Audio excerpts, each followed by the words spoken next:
A very pleasant morning to everyone. Welcome to Wild and Neat channel. आज हम बात करेंगे इस क्लास के अंदर कि केमिस्ट्री का सिलेबस क्या है और नीट 24 के अंदर किस चैप्टर से कितने क्वेश्चन आए थे और नीट 24 का सिलेबस क्या रहा था और कौन कौन से हमारे चैप्टर डिलीट हो चुके हैं अब जो कि 23 में आए थे हमारे पास। अब रही बात 25 की, अभी तक सारे बच्चे जितने भी हैं वो 24 को सिलेबस को ही मानकर आगे के लिए पढ़ रहे हैं। तो हम चले यहाँ पर क्या है, सबसे पहले ये देखते हैं कि कौन सा चैप्टर कटा हुआ है और किस चैप्टर से कौन सा टॉपिक डिलीट हुआ था, कौन सा टॉपिक ऐड हुआ है, इन सब की बात करेंगे। तो चलो क्लास को स्टार्ट करते हैं बिना टाइम वेस्ट करे। अब उसके अंदर क्या है, सबसे पहले देखो इसका जो मैंने यहाँ पे हेडलाइन दिया है वो तुम्हारे पास केमिस्ट्री सिलेबस है और यहाँ पर नीट 24 का सिलेबस पेपर का जो एनालिसिस है उसमें से 11th का कितना कंट्रीब्यूशन रहा है, 12th का कितना कंट्रीब्यूशन है और 11 12th में से किस चैप्टर से कितने क्वेश्चन आए हैं वो वाला पार्ट है। कितना डिफिकल्टी लेवल रहा था वो भी देख लेते हैं, कितने इजी टाइप थे, कितने मीडियम और कितने हार्ड टाइप थे। तो इन सब के बारे में क्या है आज डिटेल में देखेंगे। सबसे पहले हम देखते हैं कि सिलेबस में हमारे पास 11th के कितने चैप्टर हैं, 12th के कितने हैं, इन सबको देखते हैं सबसे पहले। तो चलो इनके अंदर क्या है जो हमारे पास सबसे पहला वो आता है। तो देखें ये जितने भी तुम्हारे पास चैप्टर आपको दिख रहे हैं ये सारे के सारे हैं 11th के, जो ये चैप्टर्स हैं उनमें क्या है सबसे पहले आपके पास कौन सा चैप्टर दे रखा है, some basic concept of chemistry, ये आपके पास में है सिलेबस में। रही बात स्ट्रक्चर ऑफ एटम की, इसमें कुछ ऐड हुआ था, डिलीटेड नहीं है, कुछ ऐड ऑन हुआ इसके अंदर। वो क्या ऐड ऑन है मैं आगे दिखाऊंगा स्लाइड्स के अंदर। रही बात अगली क्लासिफिकेशन ऑफ एलिमेंट, ये आपके पास सेम था। केमिकल बॉन्डिंग ये वाला भी सेम था। फिर स्टेट्स ऑफ मैटर, एक्चुअल में जो आपके पास में ये दे रखा है इन्होंने, एक मिनट वेट, ये वाला पार्ट, ये सॉलिड स्टेट यहां पर गलती से वैसे आया पड़ा है क्योंकि इसका पूरे का नाम क्या होता है, स्टेट्स ऑफ मैटर नॉर्मल वैसे है। तो इस वाले पार्ट को नॉर्मली मैंने यहाँ पर ये डिलीट किया है, ये है नहीं एक्चुअल में क्या है यहाँ पर साथ में। तो ये वाला क्या है बिल्कुल डिलीट हो चुका है, ये है ही नहीं सिलेबस के अंदर। तो जो चैप्टर नंबर 5 है डिलीटेड है टोटल। ये भी आपके पास ये गिवन है, ये भी गिवन है और ये वाला भी। थर्मोडायनामिक्स थोड़ा सा चेंज हुआ है वो देखते हैं कि क्या है इसके अंदर, यहाँ भी चेंज है, डिलीट नहीं है पर चेंज है यहाँ पर। इक्विलिब्रियम थोड़ा सा है लिटिल बिट। रिडॉक्स रिएक्शन आपके पास दे रखा है उन्होंने, हाइड्रोजन ये बिल्कुल कट गया है ये वाला पार्ट। एस ब्लॉक ये भी पूरा कट गया।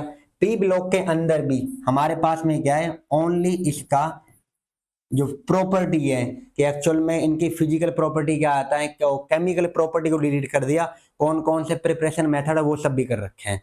और ये 11th का है और यहाँ पर कौन सा आता है तुम्हारे पास, ग्रुप नंबर 13 आता है और ग्रुप 14 आता है। 11th के पी ब्लॉक की बात कर रहा हूं मैं क्योंकि ग्रुप 15 से लेके ग्रुप 18 तक are included under the 12th class P block element. तो इन 12th class P block element आपके पास 4 ग्रुप आते हैं नॉर्मल। 4 कौन कौन से, ग्रुप 15 16 17 18। तो यहां पर क्या है, यहां भी चेंज है, वो लिख रहा हूं चेंज है, मैंने आगे स्लाइड में लिख रखा है कौन कौन से हैं। ऑर्गेनिक केमिस्ट्री के अंदर क्या होता है, ये आपके पास सेम है, ये वाला पार्ट ये भी है और ये टोटल डिलीट हो चुका है। तो अगर आप चेक करें ओवरऑल 11th क्लास के केमिस्ट्री की, तो यहाँ पर क्या होता है, कौन कौन से तुम्हारे पास बिल्कुल डिलीट हो गए। एस ब्लॉक बिल्कुल, hydrogen deleted, environmental chemistry deleted, states of matter deleted. तो टोटल आपके पास 14 थे जिनमें से उन्होंने क्या होता है 4 को कर दिया, तो ओनली 10 रिमेनिंग।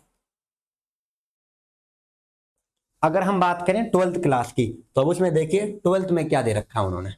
12th में हमारे पास पहले जो 23 का पेपर था, 11th भी और 12th भी, वहां पर तुम्हारे पास कितने गिवन थे, 11th में 14 थे और केमिस्ट्री 12th में कितने थे 16। तो कितने हो गए ओवरऑल 30 तुम्हारे पास यूनिट आया करती थी केमिस्ट्री के अंदर।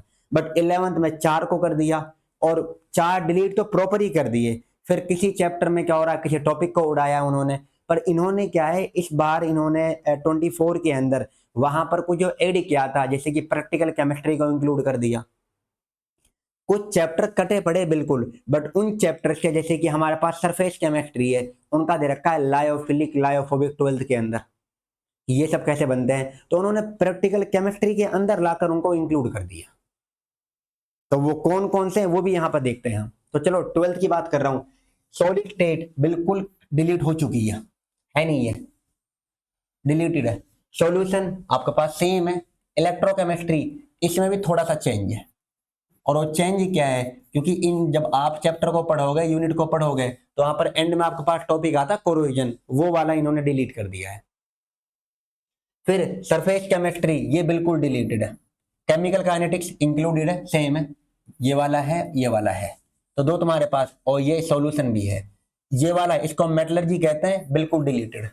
पी ब्लॉक एलिमेंट, यहां पर क्या आता है, ग्रुप 15 और ग्रुप 16, ग्रुप 17 और ग्रुप 18, इसमें आप इनकी पढ़ते हो। अब जो आपके पास ये ग्रुप 15, 16, 17 और 18 ये वाले ग्रुप दे रखे हैं, कहेंगे सर कोई चेंज है? बिल्कुल है, क्योंकि पहले हमें सब चीज पढ़नी पड़ती थी, प्रिपरेशन मेथड भी देखना पड़ता था, उसके अलावा क्या होता है केमिकल प्रॉपर्टी, फिर उनके कंपाउंड कौन से, वो सब देखने पड़ते थे। बस इस बार नहीं है, तो यहां भी चेंज है। डीएनए ब्लॉक एलिमेंट, ये आपके पास गिवन है, ये भी है, ये वाला पार्ट भी। कोऑर्डिनेशन सेम है तुम्हारे पास, हेलोएल्किन हेलोएरिन ये भी है, एल्कोहल फिनोल ईथर ये भी है, एल्डिहाइड कीटोन ये वाला पार्ट भी है, अमीन्स ये भी है तुम्हारे पास, बायोमोलिक्यूल ये भी है। यहाँ पर पॉलीमर ये कट गया है बिल्कुल, और यहाँ पर केमिस्ट्री इन एवरीडे लाइफ ये वाला पार्ट तुम्हारे पास यहाँ पर डिलीटेड है। एक मिनट,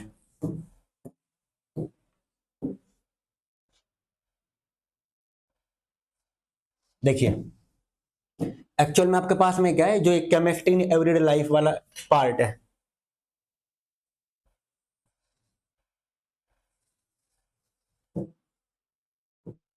अब जो ये तुम्हारे पास दे रखा है इन्होंने, तो ये यहां पर टोटली आपके पास में डिलीटेड है ये वाला। तो डिलीटेड तुम्हारे पास में कौन सा है, इनको प्लीज देख लेना। तो चलो यहां पर लगता है मुझे आगे पीछे हो गए सब, नहीं आप समझ लोगे ये वाली चीज को। वेट, एक बार मैं इसको इरेज कर देता हूँ टोटल को।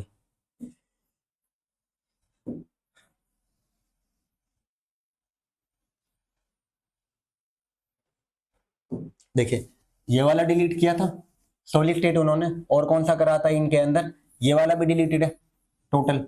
इसके अलावा ये वाला भी डिलीटेड है, surface chemistry, P block change है, इतना कर लेना आप। और इसके अलावा क्या होता है, पॉलीमर भी डिलीटेड है और ये वाला भी डिलीटेड है। तो आपके पास में कितने रिमूव हुए, यहां से क्या है, यहां से भी 4। और इसको आप कहते हैं मेटलर्जी। कुछ कहेंगे सर इसका नाम ही नहीं पता।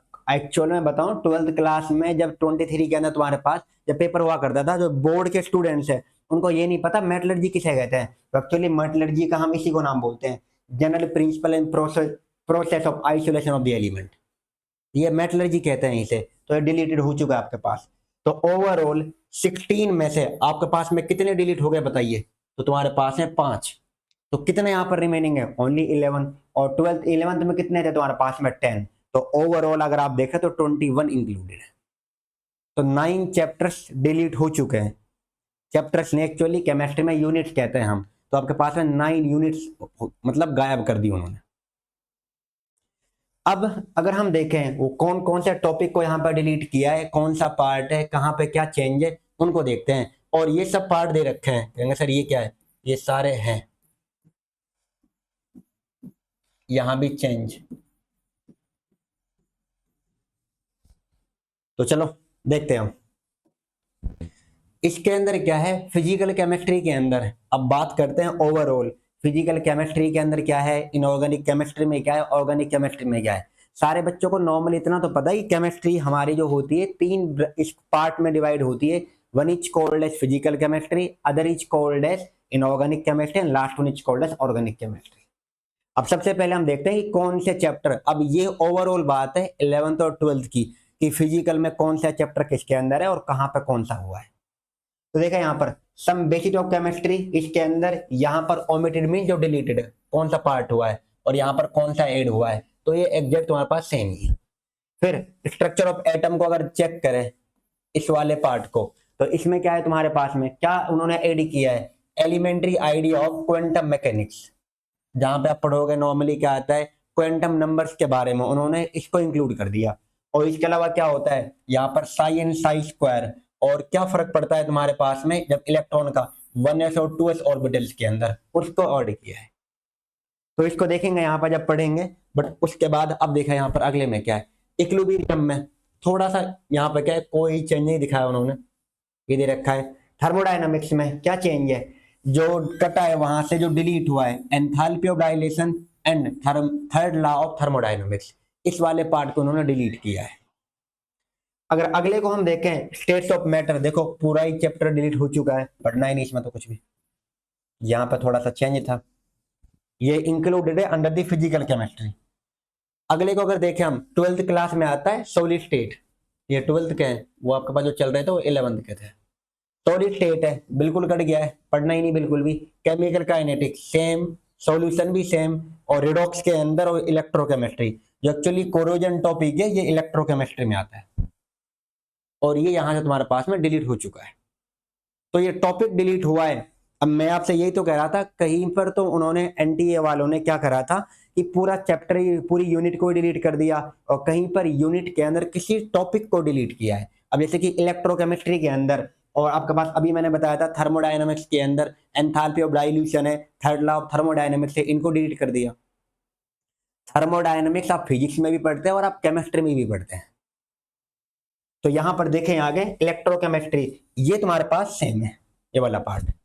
अगर अगले को हम चेक करें, अब देखो अगला उन्होंने क्या मतलब पार्ट को ऐड किया प्रैक्टिकल केमिस्ट्री के अंदर। तो देखिए इन्होंने क्या है कि जो तुम्हारे पास टाइट्रेशन मेथड होते हैं, या तुम्हारे इन्होंने दे रखा है एसिड क्या है, बेस क्या है, और इनके इंडिकेटर का यूज क्या है। ऑक्जेलिक एसिड, जैसे तुम्हारे पास ये दे रखा है कैमेनोफोर को पढ़ना है, मोर साल्ट को, एंड व्हाट इज कैमेनोफोर, इसको भी आपको देखना है।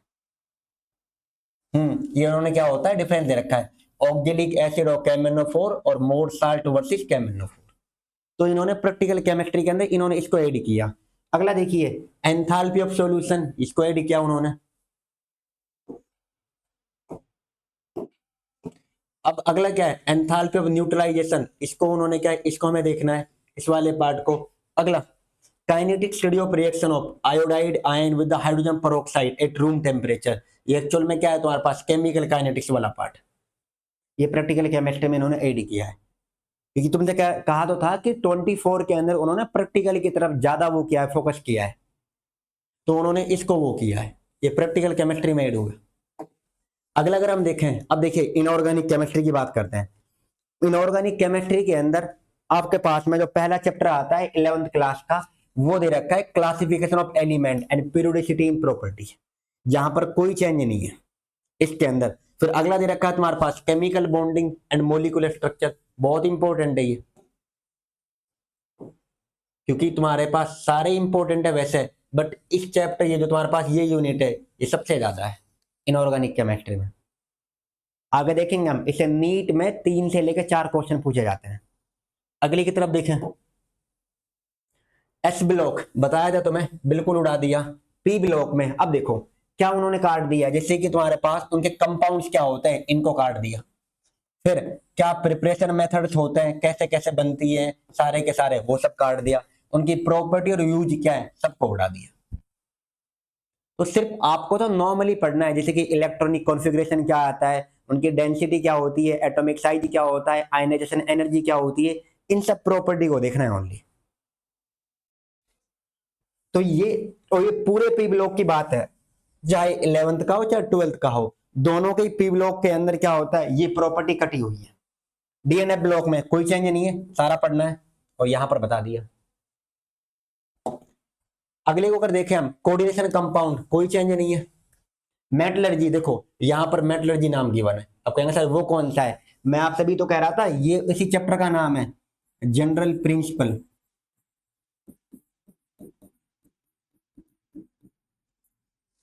General principle process. रुको,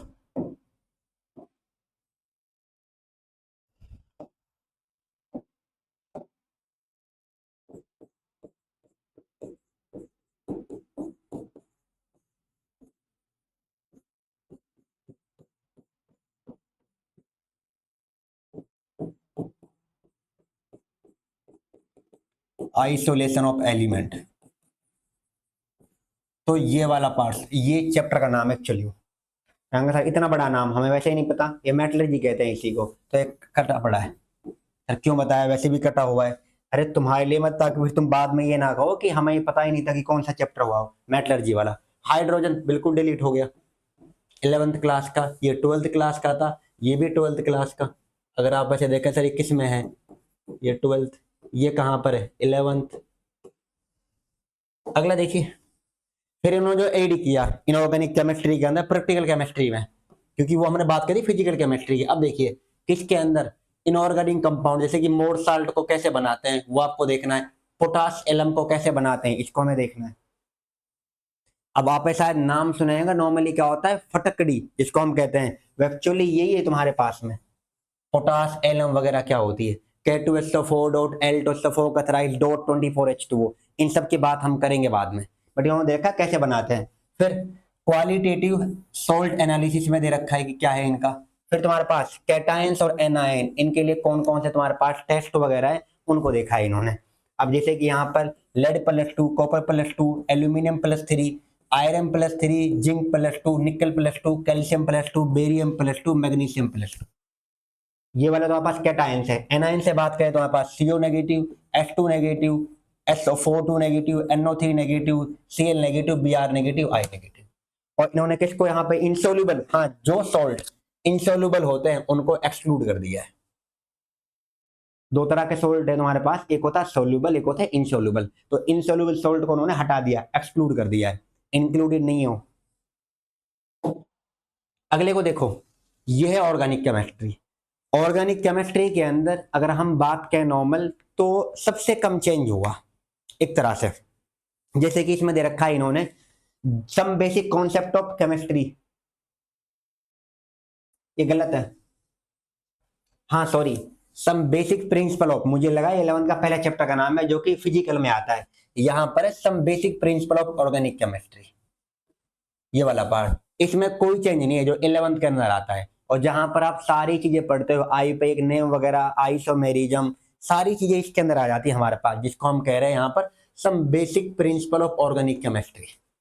यहाँ पर कोई चेंज नहीं है। हाइड्रोकार्बन जो कि 11th का सेकंड चैप्टर है, वो वहां पर क्या है पूरा दे रखा है एज जैसा है।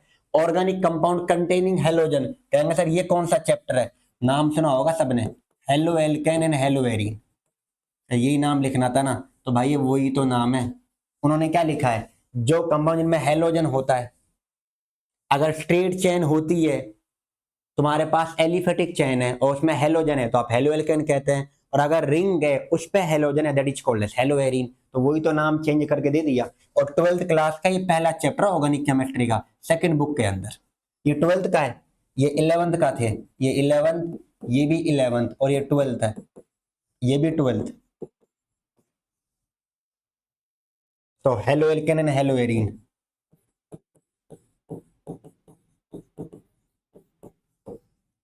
आपको मिल जाएगा पहला ये। फिर ऑर्गेनिक कंपाउंड कंटेनिंग ऑक्सीजन, जिनमें ऑक्सीजन लगा होता है तुम्हारे पास, वो वाला कहेंगे सर ऑक्सीजन किस किस में लगा होता है, एल्कोहल, फिनोल, ईथर। कहेंगे सर ये लिखना था ना ऐसे करके, समझ जाना प्लीज। अगला ऑर्गेनिक कंपाउंड कंटेनिंग नाइट्रोजन, इसमें क्या है तुम्हारे पास, इसका नाम है अमीन। और इसमें इन्होंने क्या होता है सुने ध्यान से, इसी में सबको इंक्लूड कर दिया है, जैसे कि आपके पास alcohol, phenol, ether, aldehyde, ketone, carboxylic acid, इन सबको मिला लिया।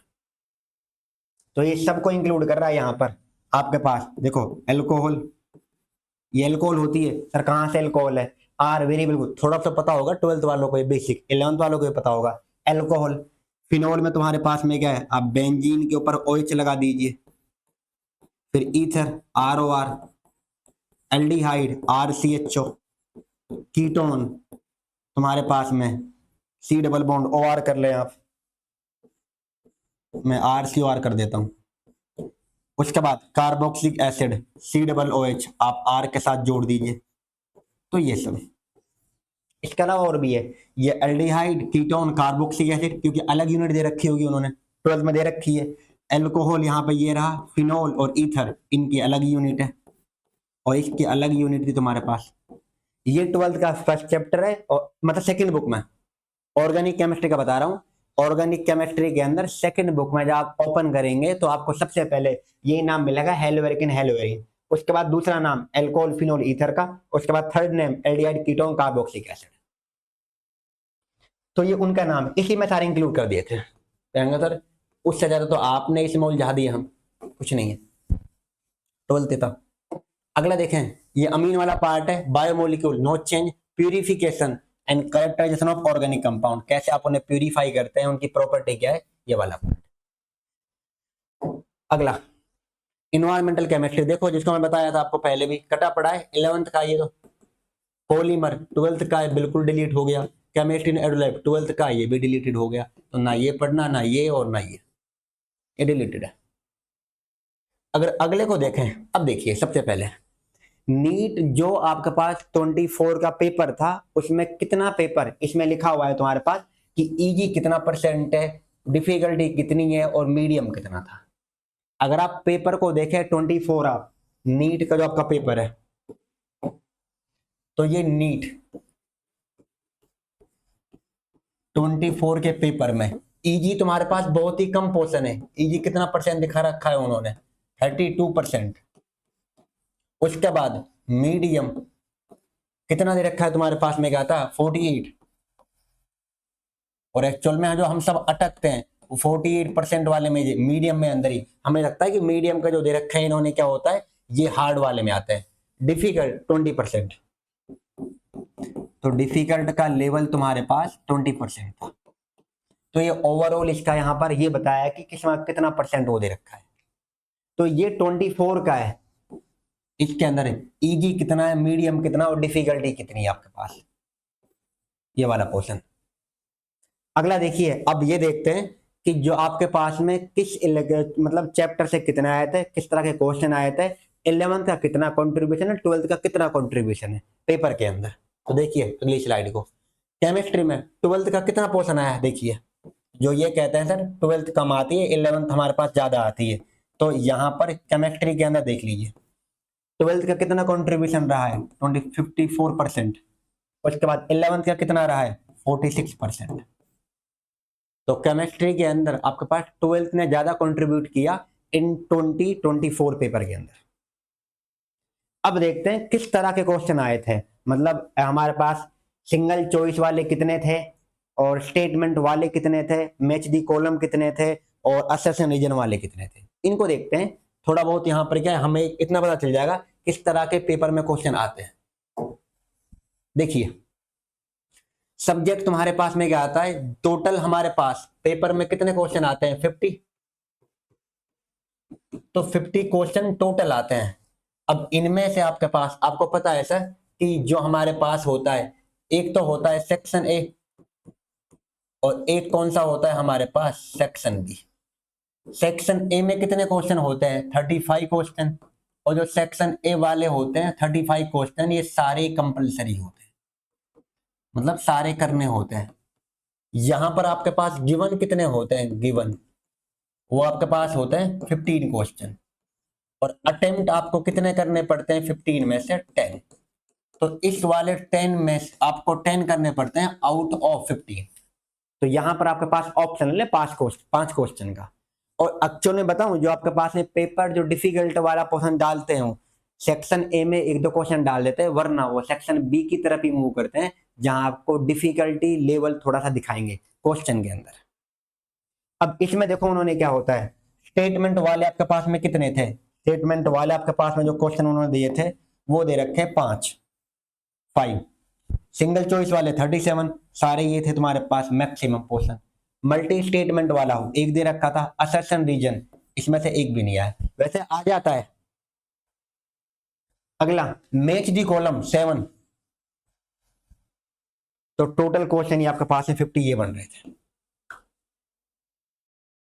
तो अगर आप चेक करें तो हर एक का मतलब हमारे पास में वेरियस टाइप के क्वेश्चन पूछे जा रहे हैं। सिंगल चॉइस हो गया, स्टेटमेंट वाले हो गए हमारे पास, एक तो 2 स्टेटमेंट देकर पूछते हैं, एक कई सारे स्टेटमेंट है जिसमें 5 स्टेटमेंट भी होते हैं, फिर पूछते हैं कितने तुम्हारे पास 5 में से सही है या कितने इनकरेक्ट है, ये पूछ लेते हैं।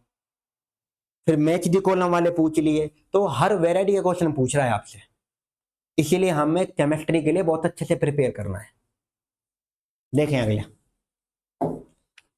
अब देखो किस चैप्टर का कितना क्वेश्चन रहा है आपके पास 24 के अंदर, वो देखते हैं तुम्हारे पास नंबर ऑफ क्वेश्चन।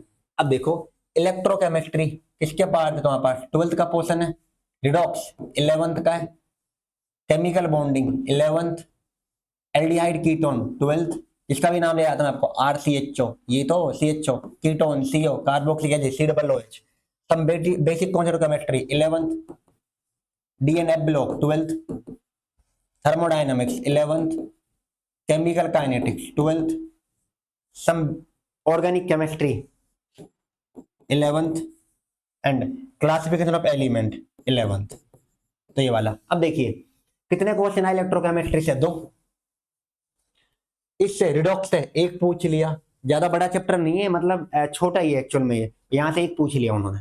अगला एल्डिहाइड केमिकल बॉन्डिंग, देखिए 3 क्वेश्चन का, और 3 ही क्वेश्चन आए इस वाले से, एल्डिहाइड कीटोन कार्बोक्सिलिक एसिड। अगर आप एक फंक्शनल ग्रुप को एक क्वेश्चन भी दें, जैसे कि एल्डिहाइड है एक मिल गया, कीटोन को एक मिल गया, कार्बोक्सिलिक एसिड को एक मिल गया, उस तरह से भी 3 बन रहे हैं।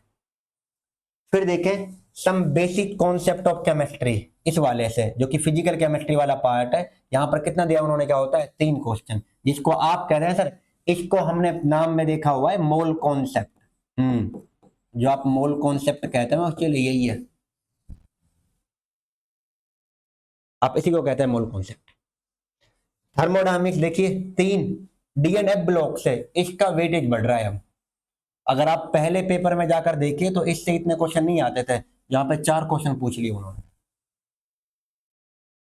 अगला थर्मोडायनामिक्स 3, केमिकल काइनेटिक्स के भी 3, और ऑर्गेनिक केमिस्ट्री जिसमें आप सारे पढ़ते हैं, आईयूपैक नेमिंग पढ़ते हैं, आइसोमेरिज्म पढ़ते हैं, सारे इफेक्ट पढ़ते हैं आप, तुम्हारे पास जितने भी होते हैं, इंडक्टिव इफेक्ट और मीजोमेरिक रेजोनेंस, वेरियस टाइप के होते हैं, तो सारा, और इससे इतने क्वेश्चन आ गए तो सही है हमारे पास। तो 4 देखो, एक तो 12th क्लास से दिए इन्होंने, और 4 एक इन्होंने दिए थे बेसिक, मतलब ऑर्गेनिक केमिस्ट्री का जो बेसिक्स है उससे, जिसको आप ऐसे तरह से पढ़ते भी है, आपने पढ़ा भी होगा GOC करके, ये वही है। फिर क्लासिफिकेशन ऑफ एलिमेंट तुम्हारे पास 2। तो चले अगले उसकी तरफ। अब देखें टोटल एल्कोहल फिनोल ईथर, जिसको आप समय कह रहा था, देखिए इससे 2 question, coordination compound inorganic chemistry का 3 question, P block element 12th वाले से, यहां से 2, स्ट्रक्चर ऑफ एटम देखिए इधर, इससे 2, बायोमोलिक्यूल से 1, इक्विलिब्रियम 3, हाइड्रोकार्बन से 2, और हेलोएल्केन वाले से 2। अभी हमने देखा था नाम हेलोएल्केन, और वहां पे लिखा हुआ था ऑर्गेनिक कंपाउंड कंटेनिंग हेलोजन, ये तो नाम लिखा हुआ था वहां पे, जहां पे लिखा हुआ था कि कौन सा टॉपिक डिलीट हुआ है, कौन सा ओमिटेड है, या कौन सा हमारे पास में एड ऑन हुआ है, आपको बताया था मैंने। अमीन से 2 क्वेश्चन, सॉल्यूशन से 2, और प्रिंसिपल ऑफ क्वालिटेटिव एनालिसिस, जब आप पढ़ोगे GOC वाला पोर्शन, तो जो आप पढ़ते हो, जो आपके पास नाम दे रखा था वहां पर जनरल प्रिंसिपल एंड टेक्निक्स, जो मतलब हमारे पास ऑर्गेनिक केमिस्ट्री का है, उसी में एंडिंग में एक होता है क्वालिटेटिव, एक होता है क्वांटिटेटिव। तो इस बार पूछा था तुम्हारे पास में क्या है, क्वालिटेटिव ना कि क्वांटिटेटिव, एक होता भी है क्वांटिटेटिव, वहीं पर पढ़ते हैं आप, जैसे कि ड्यूमा मेथड क्या होता है, केरियस मेथड क्या होता है, ये सारे मेथड आप वहां पढ़ते हैं, जेडाल मेथड वगैरह। तो ये ओवरऑल था तुम्हारे पास है 50 क्वेश्चंस का एनालिसिस, कि 24 के अंदर आपके पास में किस चैप्टर का कितना कंट्रीब्यूशन, किस चैप्टर में से कौन से टॉपिक कटे हुए थे, ये सारे देख लिए। अगली क्लास जो हम अगले चैप्टर को चालू करेंगे, जो स्टार्ट करेंगे सबसे पहले, वो होगा आपके पास में 11th class, and that is structure of atom. सबसे पहले हम स्ट्रक्चर ऑफ एटम को स्टार्ट करेंगे पढ़ना, और वो आपके पास में कल या उससे अगले दिन आपको इसकी पहली क्लास मिलेगी। Thank you everyone, thanks for watching.